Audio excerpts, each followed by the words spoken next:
I am T Colin Campbell, 66 years of age, and I hold an endowed chair at Cornell University in the Division of Nutritional Sciences. My official title is Jacob Gould Schurman Professor of Nutritional Biochemistry. I'm also director of the China-Oxford Cornell Project on Diet and Health. In my research career, I started out from a very traditional point of view, where protein was important, where the typical Western diet was considered to be the best. And my views on plant-based nutrition gradually evolved over the years, beginning with some work with experimental animals, in particular during the 1960s and 70s. Finally, in 1980, I was on a National Academy of Science expert panel looking into the question concerning diet and health, diet and cancer in particular. That was a rather important event, and then we got involved in the China study and continued the experimental animal research. The evidence became clear that it was consistent when looking at different kinds of studies, and it was very clear that this evidence was in favor of a plant-based diet as being the healthiest way to consume food. The China study was started in 1983 and continued a little bit, at least as far as the survey was concerned, into 1984. And then from 1984 until about 1988, we were analyzing all the samples that we had collected. And from 1988 until 1990, we were sort of computerizing the data and cleaning the data, and it was eventually published in late 1991. It was funded by the National Institutes of Health here in the United States for 10 years, as well as the American Institute for Cancer Research, as well as to some extent the Imperial Cancer Research Fund of Britain. It was a joint project between Cornell University, University of Oxford in England, Radcliffe Infirmary in particular, as well as two major government academies in China, the Chinese Academy of Preventive Medicine and the Chinese Academy of Medical Sciences. As far as funding was concerned, of course there was the money that was provided by the National Institute of Health and these other organizations, but in addition the Chinese government actually contributed in kind, according to my estimate, more than 800 person-years worth of professional labor. It was enormous. And so, in many ways, the contribution of the Chinese government was more substantial even than the contributions from the Western governments, although the contribution of the Western governments involved cash, and that was important. The China study was an attempt to look at the relationship between diet and lifestyle and disease in a very different context than what had been previously considered in Western studies. Namely, virtually all Western studies involving diet-disease relationships are concerned with looking at populations that are traditionally consuming Western diets, ranging from, on the one hand, diets rich in animal food, to, on the other extreme, diets very rich in animal food. Virtually no studies had really looked carefully at the activity or the association between diet and disease, where diets might range from diets rich in plant food to diets very rich in plant food. So we're looking at a different sort of perspective, a different region of dietary experience. And that was important. And as we started looking at the relationship between diet and disease in that segment of our experience, we were learning quite conclusively that however we looked at it, the relationships we were getting there showed that the closer we got to a plant-based diet, the healthier it was. And that was the kind of information that was being inferred at this other range, the Western studies.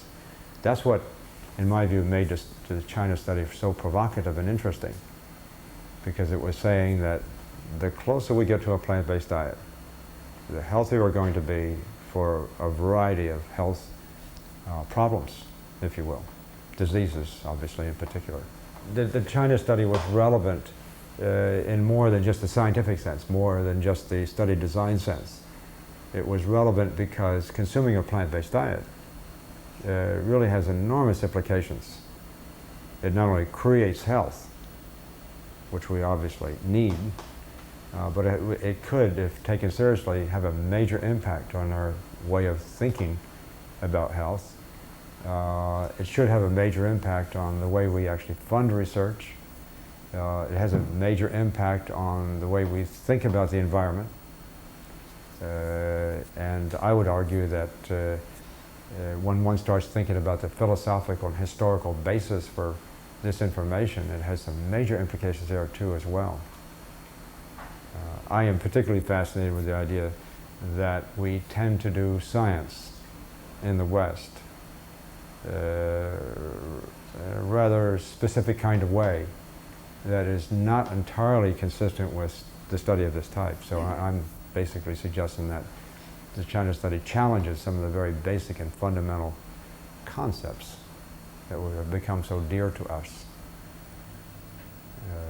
We're talking about a whole new realm of scientific and medical thinking, as well as a whole new realm of eating and treating our environment appropriately, and dealing with the question in an economically and politically different way as well. It's a major shift.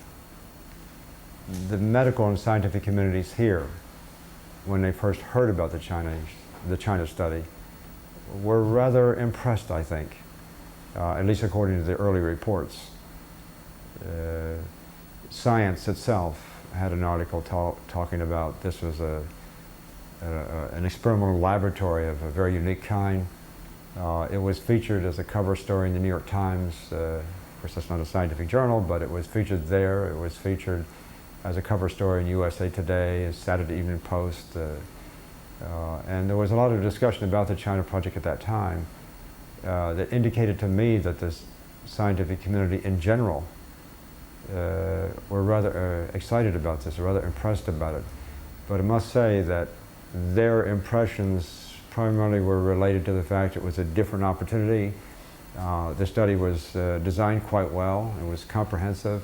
So the scientific characteristics of the study were considered to be good. It wasn't until a little later I started talking about the interpretations of the data, particularly in this sort of plant food, animal food context. Then, at that time, although I don't get argument really with my interpretations in that sense, it nonetheless, because it tends to provoke some major changes in the way we think, it obviously has created a lot of provocative discussion. But as far as the study itself is concerned, I should say that this is, in fact, generally regarded as the most comprehensive study of diet, lifestyle, and disease in humans ever conducted, in science or in medicine. And it's a different way of looking at the relationship. In other words, I am much more impressed with the idea of looking at diet and disease relationships from a much more comprehensive point of view, as opposed to looking at single things. I mean, I really find that looking at the relationship, for example, just to use one or two examples, look at the relationship between fiber intake and colon cancer, which is fairly traditional, or looking at the relationship between fat intake and breast cancer, or any number of other sort of relationships like that. I find that when we do things that way, particularly when used in the Western population who are accustomed to doing things their way, when we look at things in such a narrow fashion, we can get information that can be readily taken out of context and misunderstood. And it doesn't tell us anywhere near the full story that we can get by looking at things more comprehensively. So that was the purpose of the China study. Let's look at things comprehensively. Let's use a population that really is getting close to a plant-based diet. If we're going to test the hypothesis as to the value of plant-based diet, we should be studying people who are mostly consuming plant-based diets. We hadn't done that before. We have been studying people who are just changing their fat intake a little bit, or changing their intake of some nutrient supplement, or changing their intake of dietary fiber, or something like that. Amongst populations who are consuming mostly an animal foods-based diet. I think you can see the point. That gives very limited information and can be too readily taken out of context and can be too confusing. It most certainly is too confusing to the public. So what we need to look at is the full range of possibilities, and when we look at these range of possibilities between diet and lifestyle, we should look at it, again, very comprehensively, look at many different things, and begin to sort out the patterns. That's where the really important information comes. And that's why I can make this very sweeping generalization that getting closer to a plant-based diet gives rise to better health from many different perspectives, involving a variety of diseases and involving a variety of health outcomes. In regard to the China study and its investigation of the relationship between plant food intake, if you will, and these various disease outcomes, I could mention some specific examples to illustrate the point. Dietary fat and breast cancer relationships have often been discussed, as we all know. The studies that had previously been considered in the Western literature was looking at the range of fat intake from, say, about 45% of calories down to maybe 25 or 30% of calories. That's the typical Western range, where the average is about 35% of calories or so. And what we see in those particular conditions is that as fat intake has decreased, in a general way, it was generally considered that breast cancer rates should be decreased. Unfortunately, in some of the bigger studies, such as the Nurses' Health Study at Harvard, they did not see a decrease. And this illustrates my point about looking at things in isolation. What really happens in that study is that these 100,000 or so nurses are consuming a very traditionally Western diet that is comprised mostly of animal-based foods. The average intake of animal protein, for example, is about 80%. I mean, they're getting close to being carnivores.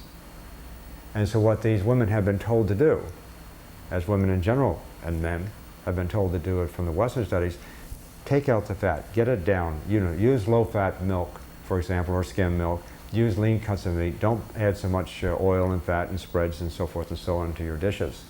Don't use fried foods. And so I think a lot of people have been somewhat successful in getting their fat intake down by doing that, but they have not changed their diet, in the context of changing from animal-based foods to plant-based foods. So as a result, when they take out the fat alone, the animal protein intake, for example, which is already high in the beginning, gets even higher. And under those circumstances, we don't see an effect of fat, obviously, because what may have been gained, on the one hand, by taking out some fat, and there's good evidence to suggest that there should be some gain, what is theoretically gained on the one hand is lost on the other. That's why studies like that don't work, and they cause a lot of confusion with the American public. Now let's go back to China. In the China study, we wanted to look at the relationship between fat intake and breast cancer. Okay. The fat intake in China was between 6% of calories on average, in the lowest fat consuming county, up to a high of 24%. So we're talking about going from 6 to 24, compared to the American or Western context, going from about 25 to 45. So we're looking at a new range down here. Under those circumstances, the Chinese were getting their fat intake down not by necessarily using less fat, but rather actually getting away from the consumption of animal-based foods. And they're already low. When we talk about 24% of fat, that's equivalent to animal-based foods containing about 20% of the total energy coming from animal-based foods. So it's already low. We're talking about going from about 20% animal foods diet down to about 0%. That's how they get the fat intake down. In that context, as fat intake comes down, it becomes just a sort of an indication, the changes in the whole diet. And under those circumstances, what we observed, rather surprisingly, quite frankly, was that as fat intake comes down and animal food intake goes down and fiber intake tends to go up, of course, under these circumstances, breast cancer rates go down. So that was an indication that there's something going on here, that the closer we get to a plant-based diet, as indicated by a low-fat intake, as indicated by a higher fiber intake, and all these other marvelous things that go on, breast cancer rates become very low compared to the West. On another example, in the China study to illustrate this effect of plant-based diets on disease risk, I could mention the relationship between blood cholesterol and its association with various and sundry Western kinds of diseases, such as heart disease and different kinds of cancers. The cholesterol range, the blood cholesterol range in China went from a high of about 170 milligrams per deciliter down to 90. The average was 127. So we're talking about quite a low range. In the Western context, our comparable range goes from about 170 milligrams per deciliter up to about 300. In other words, the Chinese high was near our low. So now we're talking about a low cholesterol range, total cholesterol range, and we're talking about what is the relationship of this blood cholesterol with these various disease outcomes. And it turns out that the cancer rates tend to go down as you go from 170 down to 90. In addition, when we looked at the dietary factors affecting these blood cholesterol levels, it turned out that cholesterol levels go down and down and down as a function of getting closer and closer and closer to a plant-based diet. I mean, quite remarkable. And so what it basically said was that as soon as cholesterol levels start to go up from 90 on up, creeping up towards 170, as a function of putting in a small amounts of animal food and change the diet in that direction, these diseases start to appear. And so you can well imagine by the time we get to 170 in the Western context and then continue on up to 250, 300, 350 or whatever, now we're talking about really major changes, you know, in dietary experience.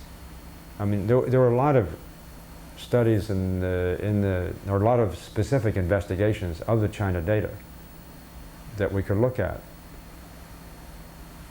involving antioxidants and various disease outcomes, or blood cholesterol and disease outcomes, or any number of other things. And it turned out every time we looked at these sort of more detailed sort of relationships, almost every time we looked, what we found was the same answer, just glaring at us, kind of hidden maybe from view to look at any one relationship sometimes. But nonetheless, they were all sort of going the same direction. And that was the closer we get to a plant-based diet, the healthier we're going to be. End of story. It's very clear. And one study in and of itself is always not the answer, necessarily. But what makes this information from the China study, I think, even more impressive is the fact that when we look at these relationships in the China study and then start comparing it with some other studies, or with experimental animal studies, or with the reversal of advanced studies, for example, advanced diseases, for example, as we tend to do that, we find a lot of consistency, you know, looking at all these different kinds of findings. Animal-based foods tend to create, as far as their metabolites are concerned, their products, animal-based foods tend to create an acidic urine, for example, coming from the fact that animal-based protein, specifically, has some sulfur amino acids, which when they get metabolized produce sulfate ion. That's an acidic ion. And as this is coming through the kidney, getting into the urine, the body actually doesn't like all that acidity. And so it pulls on some alkaline buffer to neutralize this. And it grabs the calcium. That's the best source. It pulls the calcium out of the bones to neutralize it. And that's the relationship between the consumption of animal-based foods on the one hand and loss of calcium on the other, which intends to suggest that when we're eating animal-based protein-based diets, we're going to lose more calcium. And therefore, bones are going to become weaker. Fracture rates are going to go up.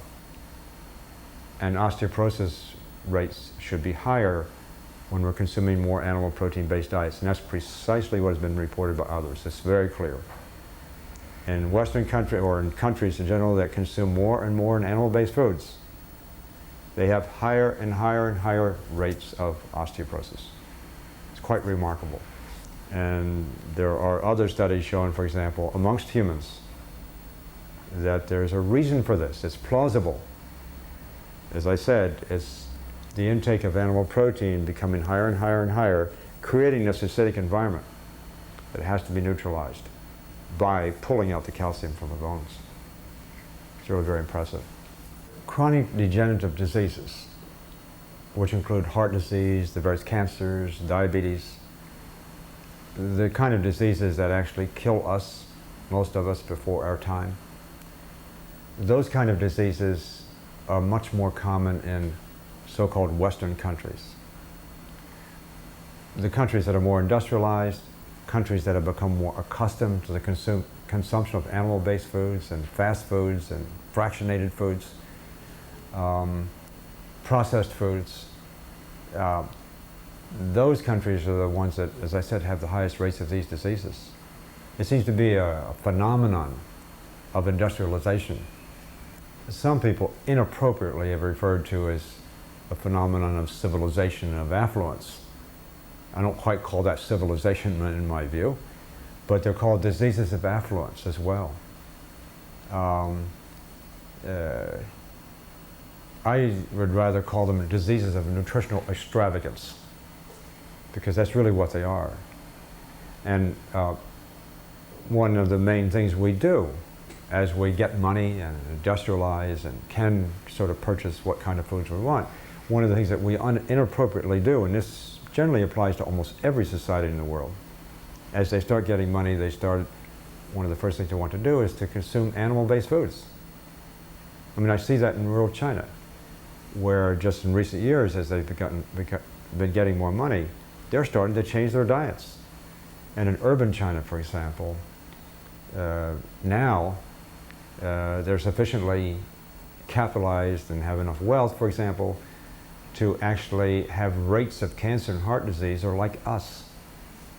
Their diets are now around 30 to 35% of calories as fat.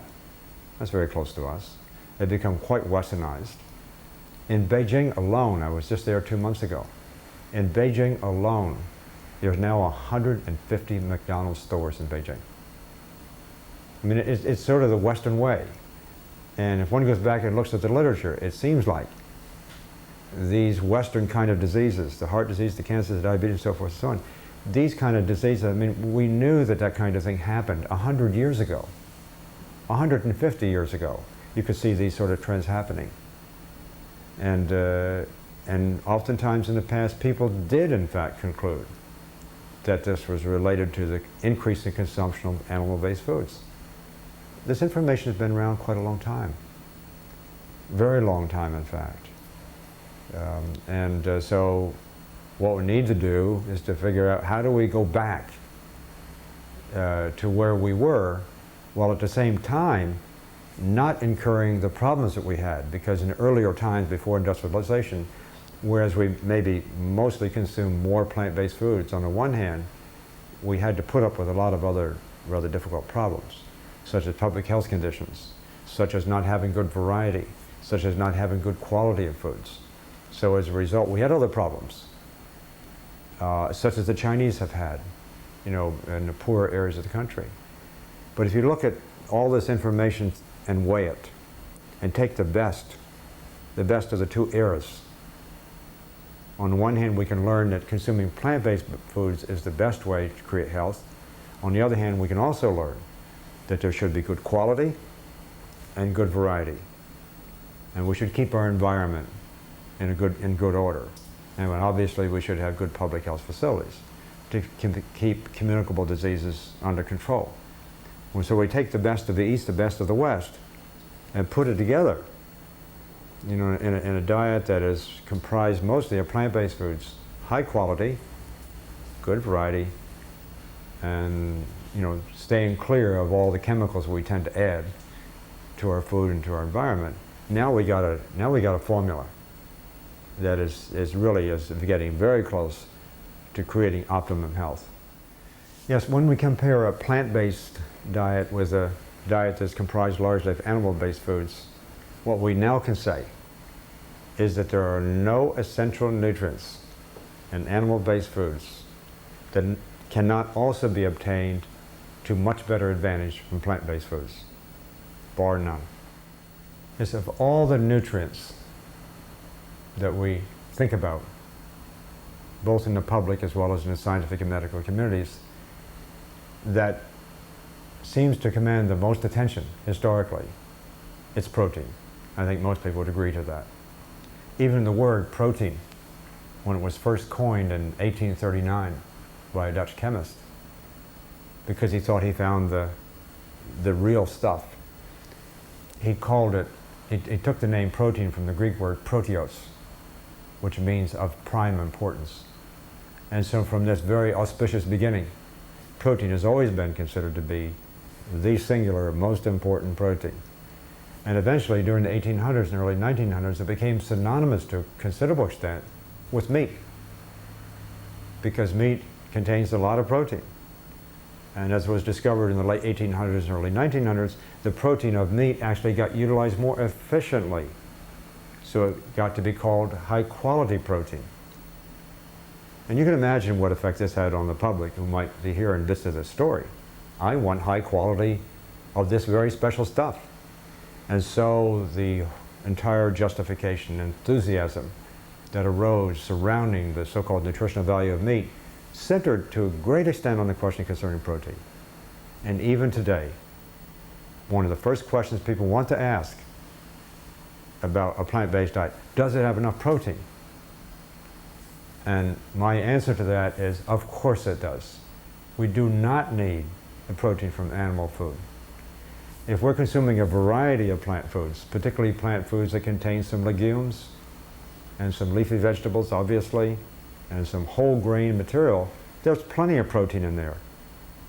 There's plenty of protein. We do not need more. First. Secondly, it's the right kind of protein. It is used in a sort of biological sense less efficiently, as the saying goes. That is, we may take a smaller proportion of the protein to actually put into our tissues, which was considered in the past to be a bad thing. But it's a good thing. I mean, I don't know why, for example, increasing the efficiency of protein utilization in animal-based foods is considered to be a good thing. The protein's the wrong kind. I don't want to use something that is doing the wrong thing more efficiently, to be honest about it. What we're now learning from investigations on protein, and that was incidentally the one area of research that I have continued ever since I was in graduate school. What we're now learning is that high intakes of animal-based proteins, as illustrated with casein, the principal component of cow's milk, that protein, that kind of protein, really has a number of very adverse effects.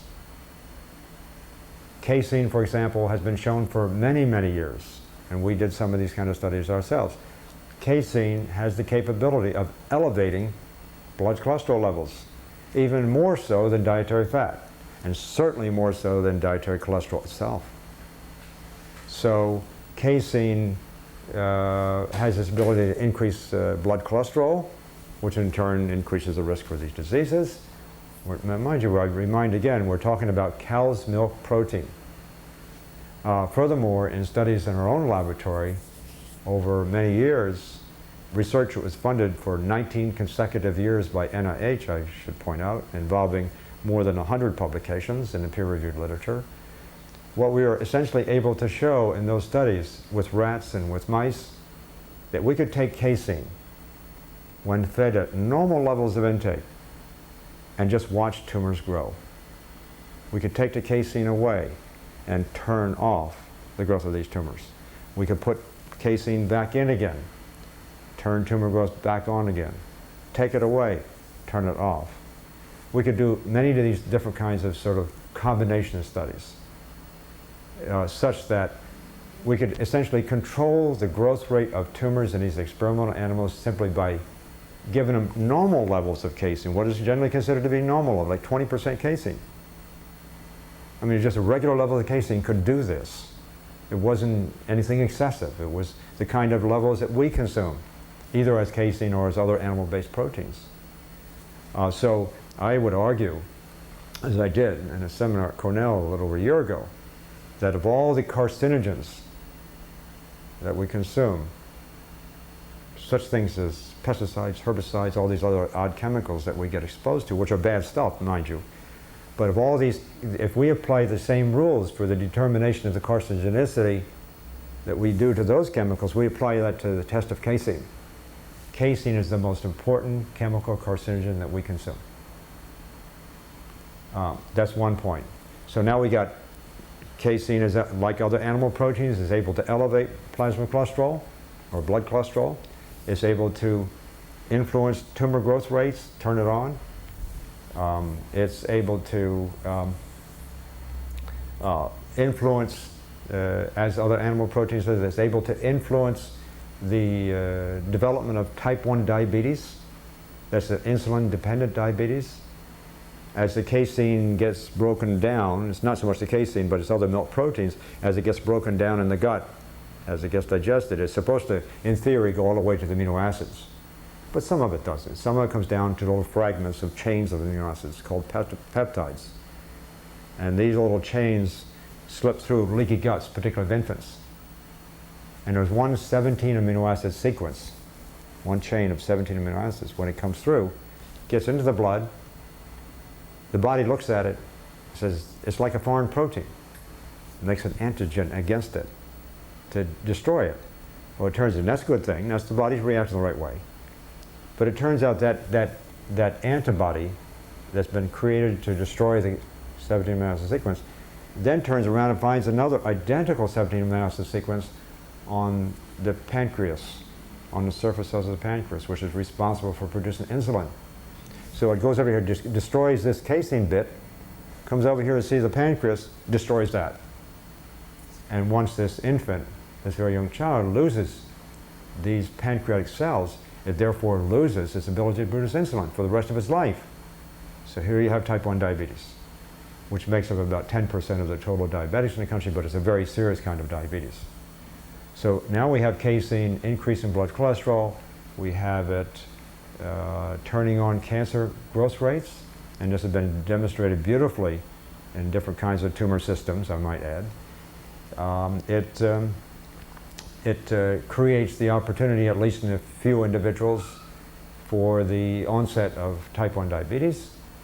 Casein and probably the other proteins in dairy, for example, do a number of other things. There's been associations with things as odd as the creation of cataract, greater incidence of cataracts. Childhood allergies seems to be, in its many different forms, seems to be associated with the consumption of dairy products. And so it goes, and the list is growing. And this is a list of very serious outcomes. And so I've arrived at the conclusion, in spite of having milked cows until I went away to school, in spite of having done my doctoral dissertation on trying to figure out how we could produce more of that kind of protein so we could all be healthier, in spite of all that background, I've now come to the conclusion that one of the most serious problems we have in Western nations is the consumption of cow's milk. And I really have no doubt that, but in the near-term future, we're going to hear a lot more discussion about the adverse effects, the adverse health effects of dairy compared to what we have heard before. And I just would make one final point, and that is that the dairy food, the things that we're learning now, that almost seem kind of new, when you go back into the literature, some of this information has been around for a long time, for 50 to 75 years. Very nice research. And so there is yet another question. Why has it been hidden from view? Why does the public know this? I mean, we tend to think that protein is so important, and we think that milk is food from heaven. And, you know, because it has all this nice protein, because these days it has calcium, so it's said. And it's going to be a tough sell, I think, to some extent, for obviously a lot of people. But the evidence is becoming abundantly clear that cow's milk is a serious problem. And now we got alternative kinds of products that we can use instead of cow's milk. Get away from that. I just find it kind of strange that actually we as a species, it's the only species, I can't think of another species on the face of this earth that decided to go around and suckle the milk of another species. Kind of odd. Cow's milk is perfect. It's a perfect food, but for calves. Human milk is a perfect food, of course, for babies, for human babies. But cow's milk being given to humans after they've been weaned makes no sense. The story concerning the adverse effects of cow's milk, and more particularly the adverse effects of cow's milk protein on various health outcomes such as increase in cholesterol and heart disease and the like, those kinds of studies have been largely attributed just to the simple, pure effects of the protein in the milk. And I'm talking about good milk, pristine milk, if you will, for the most part. And that's the way milk had been through the ages, and we're learning now that wasn't a very good idea. But if that wasn't a very good idea, the milk we're getting today has got to be considerably worse. And I say that for the following reasons. First off, many of the cows these days are being injected with bovine growth hormone, or BGH, in order to stimulate milk production, supposedly so we can have more milk, which sounds rather ridiculous idea to me. But the animals are being injected with bovine growth hormone, which tend to increase their milk consumption, sure enough, by 15–20% maybe or so. But it comes at an expense to the animal. That is to say, in order for the animal to produce 15–20% more milk, its udders become 20–25% larger, much more pendulent, and as a matter of fact, if one looks at the cows in these kinds of situations, their udders are practically touching, or even they are in fact touching the ground at times. And so these animals in fact aren't even sent out to pasture like they used to be. They're kept more or less in their short lives in the barn. And when the udders are in that form, in that condition, irritation, inflammation arises, infection arises, and a condition called mastitis occurs. In order to control the infection for these animals, we have to inject more antibiotics into the udders. And this is done routinely. And so the cows these days are receiving much more antibiotics that end up in the milk. And in addition, because of the infection, the milk these days has quite a cocktail. Now we got some hormones to go along with the previous stuff. We've got some more antibiotics, and we've got some more blood and more pus that comes from the infection. And if that sounds like an ideal food, then I don't know what an ideal food is. Well, in our studies on the relationship of food to disease production, we tend to characterize this relationship by the nutrient profiles in the various foods. In other words, how much fat does it have, how much protein, what kind of protein, how much fiber, what kind of antioxidants, things like this. And in that sense, animal-based foods are distinctly different from plant-based foods. Animal foods have cholesterol, plant foods don't. Animal foods have very little or no antioxidants. Plant foods have all the good antioxidants, which may measure in the thousands. Animal foods have no dietary fiber, and there's probably hundreds if not thousands of combinations of dietary fiber. Plant foods have the fiber. So plant foods have the fiber, they have all these different antioxidants. Generally speaking, they have much less fat. In other words, there's a really distinct difference between these two major classes of food. And so when we look at food that way, and that's what characterizes their ability to maintain health or create disease. Plant foods, with this very unique sort of profile of nutrient composition, have beneficial effects on preventing disease and promoting health. Animal foods, in contrast, although they may differ to some extent between one and another, nonetheless, as a group, they tend to act as a group, as opposed to plant foods. The animal foods basically, obviously, create health problems. And so when we think of it that way, then, and we ask ourselves, where does milk fit into this? And if we look at the nutrient composition of milk, it's very clear. The nutrient composition of milk is nothing more than another animal food. And so therefore, it's not surprising to find that it produces the same effect as many other animal foods, and maybe more so. I like to call milk basically nothing more than liquid flesh. Yeah, on the question concerning the relationship between genes and nutrition, if you will, we need a little background information. Every physiological process, virtually, such as disease formation, begins with genes. In other words, genes are the fundamental blueprint of all physiological processes. In other words, it's the DNA. So we're learning now a great deal about all of our 100,000 or so genes that we have. Everything begins with the genes. It goes from DNA to RNA to protein, the enzymes and so forth. I mean, it's that sort of pathway. So we are a product of our genes in that sense. Okay. Now, of all these genes that we have, some of us have genes that have been maybe mutated, changed, or slightly altered in some other way to give an increased risk for some kind of disease. So we have a gene or two or three or whatever, I think it's 7 or 8 genes now, that seem to contribute to obesity. They're called obesity genes. We've got a couple of genes that seem to contribute to the formation of breast cancer, BRCA1, BRCA2. We've got genes that have been isolated to contribute to colon cancer. And so we get impressed with the idea that these genes, if we have these genes, we're going to get the disease. That's the sort of hypothesis, that's the thesis, that's the underlying sort of message that's coming out to the American public at the present time, unfortunately. What is forgotten in that story is that these genes, here you have the DNA, these are the genes, they get translated into RNA, and then from RNA into protein, which turn out to be largely enzymes, that then contribute to disease or not. If we got some bad genes, you know, we should not be making the conclusion that those bad genes are going to give rise to the disease at the end point. That's not the point. The point is, how do these genes get expressed? And what I mean by that is, how do these genes actually synthesize the RNA? And how does this RNA get synthesized in protein, get synthesized in the enzymes that contribute to disease? There's a whole many steps here.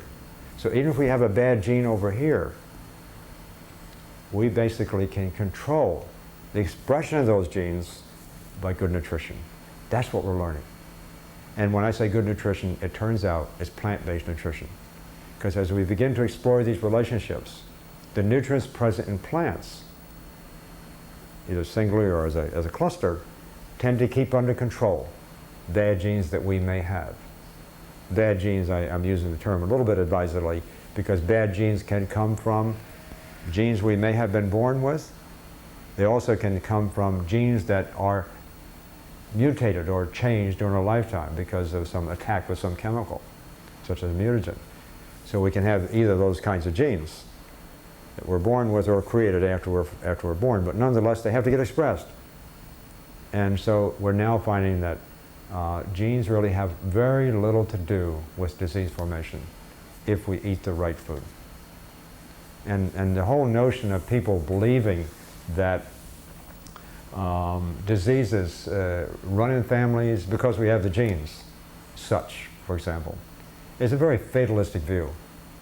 And in my view, it's an attempt, either intentionally or unintentionally, it's an attempt to not take responsibility for what one does with their lives. For those who wish not to change their diet or don't want to believe this, they say, oh, it's in my genes.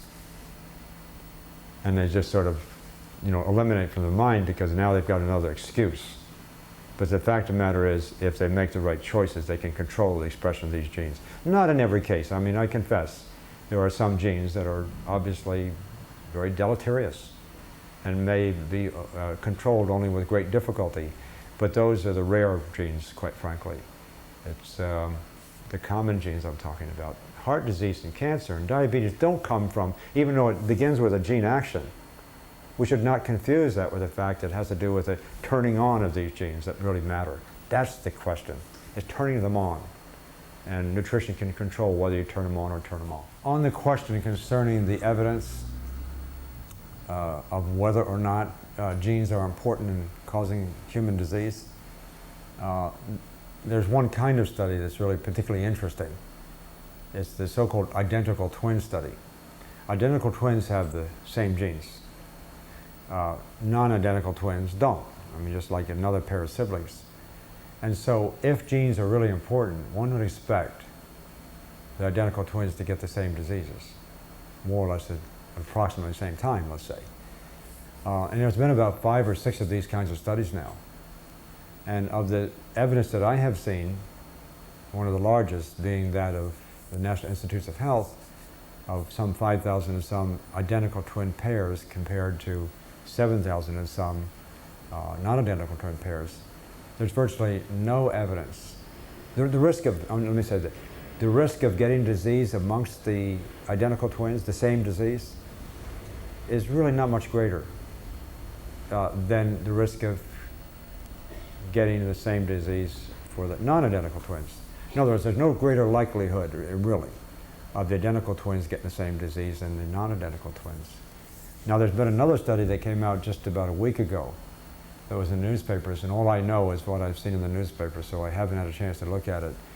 They concluded apparently that, and it was apparently came as a surprise to the people who were doing it.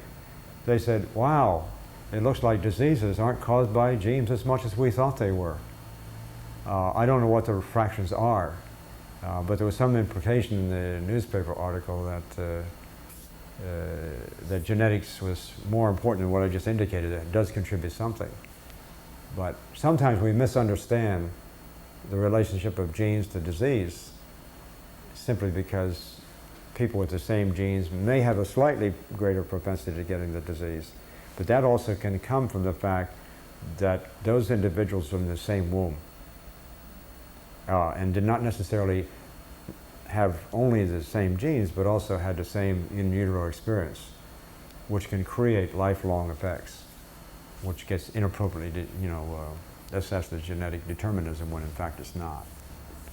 But in a general way, the human studies on comparing identical twins with non-identical twins indicate that genes have very little to do with the determination of ultimate disease. There's other studies.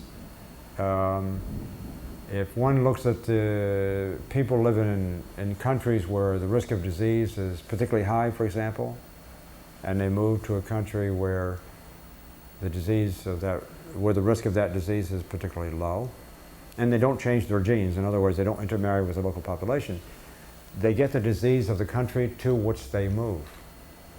And on the basis of that information, it was generally concluded some years ago that genes did not contribute more than about 2 to 3% of the risk for cancer, for example.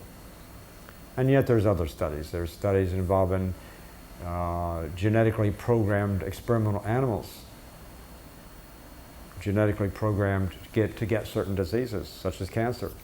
We did some of these studies ourselves, whereby we can intercept the expression of those genes to produce that cancer simply by manipulating, in this case, the protein of cow's milk. It's dramatic.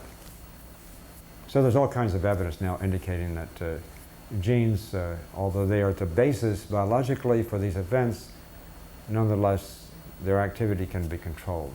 On the question concerning the influence of nutrition on genetic action, it's my view, and I think the evidence supports this quite well, that this effect can occur very, very quickly.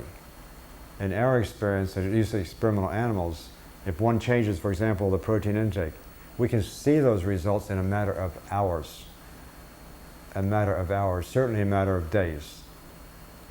And what we tend to see, that's a qualitative kind of thing. When we see that in animals, I'm sure that the same thing exists in humans. There's some human data too, to show that you can change the nutrient intake, and within almost minutes, certainly within hours, you can see changes in the rate of enzyme synthesis, which is the end product protein that comes from the genes. So you're really affecting gene expression.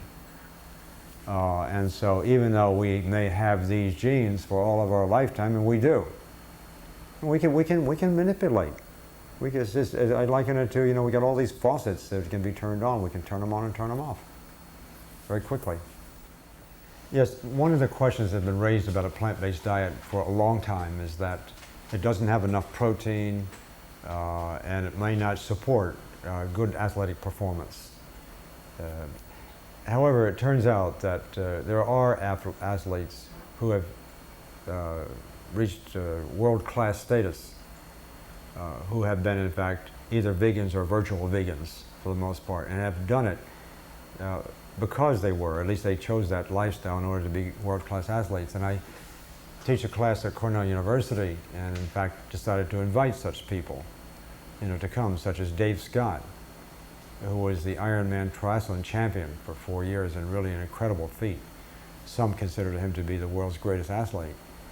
He at the time was a virtual vegan. Martina Navratilova, Carl Lewis, the world champion wrestler, Chris Campbell, is really quite a story. He was the Big Ten champion in wrestling for 2 successive years. He was not the heavyweight, but the next class just below the heavyweight. And he decided he wanted to be in the Olympics in 1980. And he decided he wanted to eat the right food because he felt that was important. He was married to a woman who was a nutritionist by training. And he on his own discovered or decided that it was a vegan diet. And so in the run-in to in the Olympic trials just prior to the 1980 Olympics, he was in those trials and he beat the previous gold medal winner just before the Olympics. He beat him 14-1. And he was a shoo-in to be the gold medal winner. Unfortunately, the United States pulled out of the Olympics that year. So he didn't get to go to the Olympics, but he went into the World Championship wrestling matches, and he was four consecutive years, he was a world champion wrestler. Came back to Cornell, got a law degree. And then finally in 1992, he skipped the next 2 Olympics. In 1992, he decided to go back at the very old age for a wrestler of 37 years of age, just to see if he could make the team. He ended up with a bronze medal.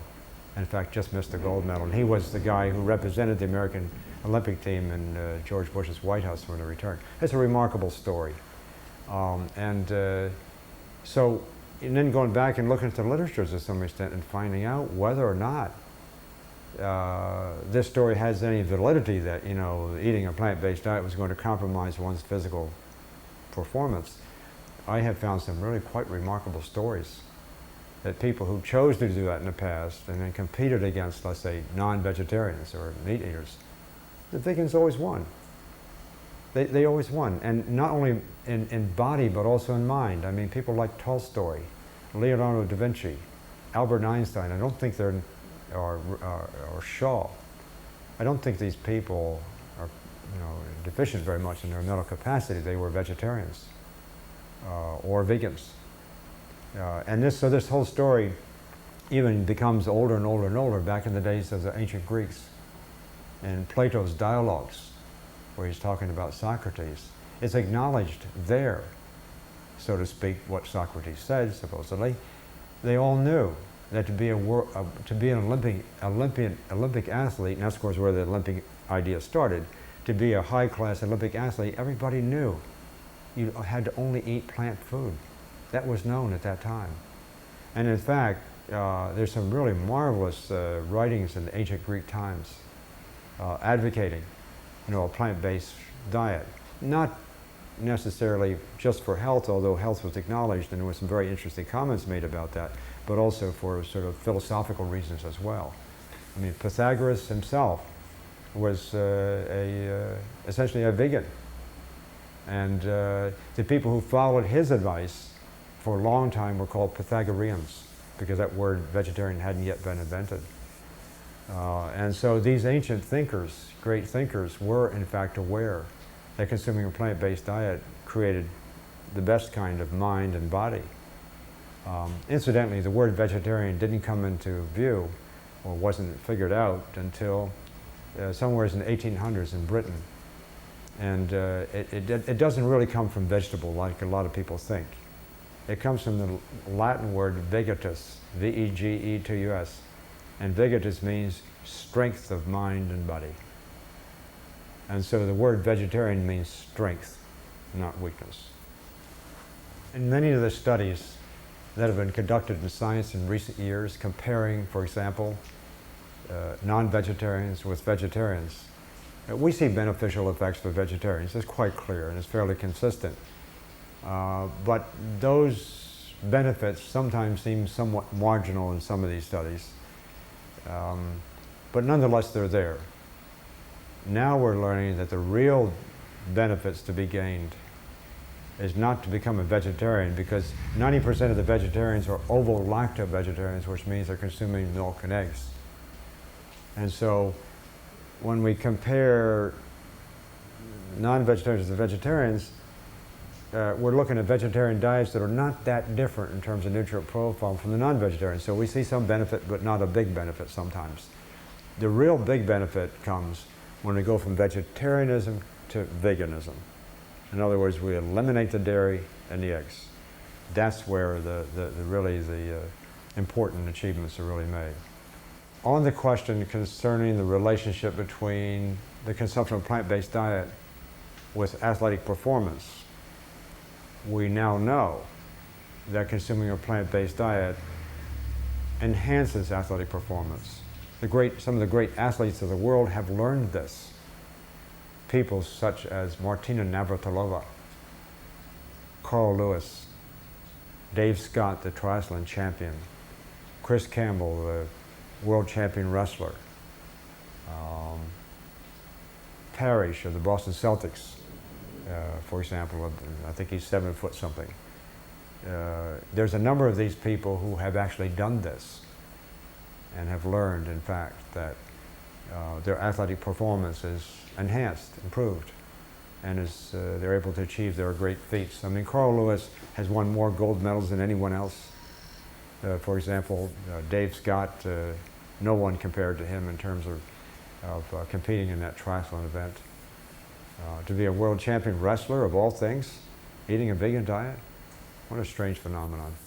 I just find this information so profound, so comprehensive, so beneficial, so potentially of enormous potential benefit to all of us, and so old, and I am troubled by the fact that we tend not to know. I'm troubled by the fact that much of this information was achieved with taxpayer money, at least in this country. I'm troubled by the fact that using taxpayer dollars, this kind of information has not been made more available to the American public so they know it. And to get to the point, I'm particularly troubled by the way that politics and economics play a role in this. I can appreciate to some extent these kind of forces and why they occur, but I find it very difficult to understand how political considerations and political decisions can be made to, quite frankly, keep this from the public. And I know I'm making a very provocative statement, but I'm finding, in fact, that politics and the interests of special interest groups have interfered in the process, have begun to corrupt the academic environment, and have created policies, in fact, that are not in the best interest of the public, because the people who are making those decisions are looking out more for the interests of their special interest groups than they are for the public at large, and certainly for the taxpayer who's paying the money to get this. There is one particular program, I might say, that needs to be considered very, very seriously. It's the school lunch program. The school lunch program is a program whereby something like 26 million children every day consume that lunch. The nutritional characteristics of that food, of that lunch, is actually poorer than even the average American diet for adults, and children are vulnerable. And in order for schools to participate in the school lunch program, they have to offer dairy. And the reason they have to offer dairy is because the industry, through their friends at USDA, have insisted that that subsidized program has a marketing outlet. So the dairy essentially is forced. I mean, in my view, it is essentially forced on these children, 26 million children. And the children who, in fact, are most vulnerable are the Hispanic and African American children who have a higher lactose intolerance, which is an indication of their susceptibility. They're the ones who most often are the ones who usually have to take the food. And I just find this to be just abominable, unacceptable, and it turns out that one of the reasons this is so important is because we now know. You can take children, as was demonstrated by a graduate student at Cornell, Dr. Antonio Demas. you can take children and teach them. And you know, at these very young ages, in the kindergarten, first and second and third grade, you can teach them about this other kind of food. You know, low-fat, plant-based food, couscous and the like. When you teach them the right way, she was able to show they can actually learn how to use that food. They go home and tell their mothers, and their mothers change. And so it's not a question of, you know, children not liking this kind of food. That is simply nonsense. These children can, in fact, learn that food and learn to eat it, enjoy it, and change their habits. But what's standing in the way is the political pressures and the power of the industry and the government in just sort of keeping in place this awful program, this school lunch program. It needs to change. I thought a great deal about why is it and how can we actually get this before the American public. And there's different ways of doing it, of course. But one of the ways that I could do it, and I think could be quite substantial, have a substantial impact, is creating this center of dialogue, you know, at a major university like Cornell. And I'm talking about creating a center of study that is funded by an endowment. It has to be an endowment. And the endowment has to be enough to create a critical mass. And I had in mind something like $30 million. And so I went out with my son and my Chinese colleagues to actually create some businesses a few years, 3 or 4 years ago. Now we've created some businesses, 2 of which are publicly traded, biotech companies, doing good things.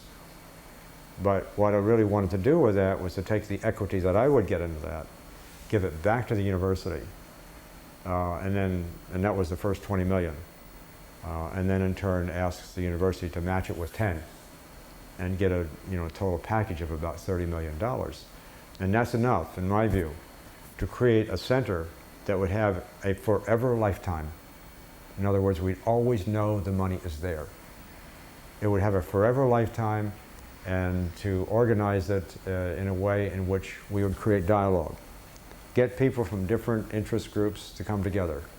And so presently I'm talking about how to put this together, whether to have a close association with the university, a modest association, whatever, but to engage at least the university influence in all of this.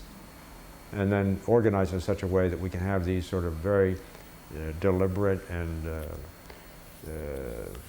really, quite frankly, intense dialogues. I mean, we can spend a whole semester just talking about dairy. Get the dairy industry in along with the rest of us and talk about it. Or raise questions about genes and nutrition. Get the molecular geneticists in there. Well, let's talk about it. Because I'm really confident. Or the school lunch program. Spend a whole semester just talking about that, how terrible that program really is. And we can pick out these various and sundry topics, and we have a means of publicizing this information through the media and so forth.